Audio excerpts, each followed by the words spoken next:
Hello everyone, myself Mrs. Rama Ranjankar, lecturer in Electronics and Telecommunication Department from Praveen Patil College of Diploma Engineering and Technology, Bhayandar. Today I am going to explain transmitter and receiver part 2.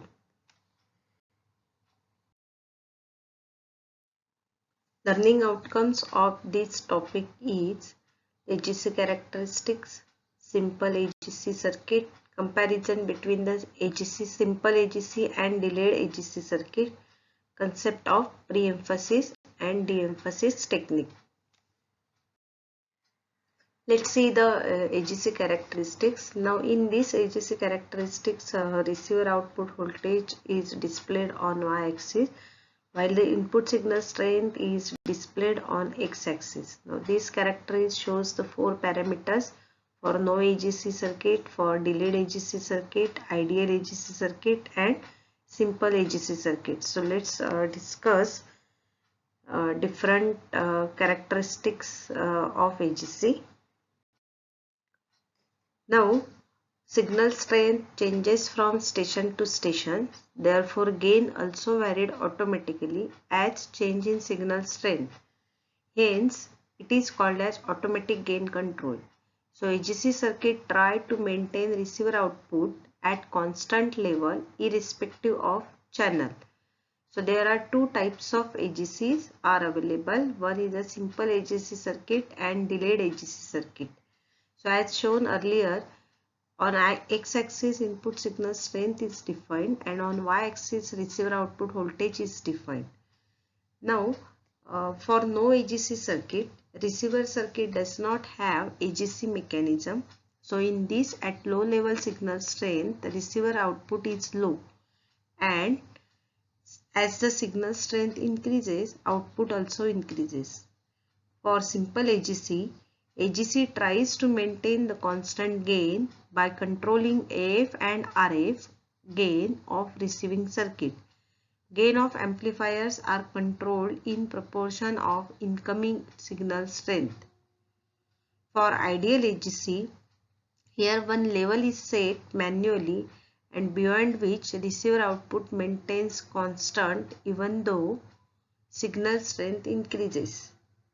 And delayed AGC, more closer to ideal AGC characteristic. Here it sets threshold value so that output cannot be increased beyond that limit even though signal strength increases. Let's see simple AGC circuit diagram. So here the diode is used called as AGC diode. When the anode voltage of diode is greater than cathode voltage, then it will conduct.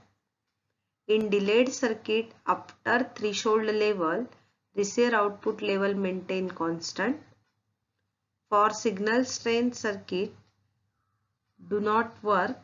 For low signal strength circuit do not work. It means it will not do any DC bias or do not produce any receiver output. Here low pass filter is used. Second circuit is low pass filter. So this low pass filter removes high frequency or AF component and produces DC output. So this circuit produces AF output as well as delayed AGC circuit output. Let's see the comparison between the simple AGC and delayed AGC. Simple AGC means gain produced automatically from the starting point of initial point, and delayed AGC means AGC bias is not applied until the input signal strength reaches at the particular level. Now the diagram shows here for simple AGC, as the gain for lower strength output will be low and for higher one it is high, and here receiver output, the output is slowly increases. Third point is in simple AGC, reduction in gain for weak signals. Okay. And for delayed AGC, no reduction in gain for weak signals. Simple AGC generally used in domestic radio receiver circuit, while the delayed AGC is used in high quality receivers like communication receiver. Let's see the concept of pre-emphasis. So pre-emphasis means boosting of signal. So generally in case of transmission and reception, some signals are weak in nature.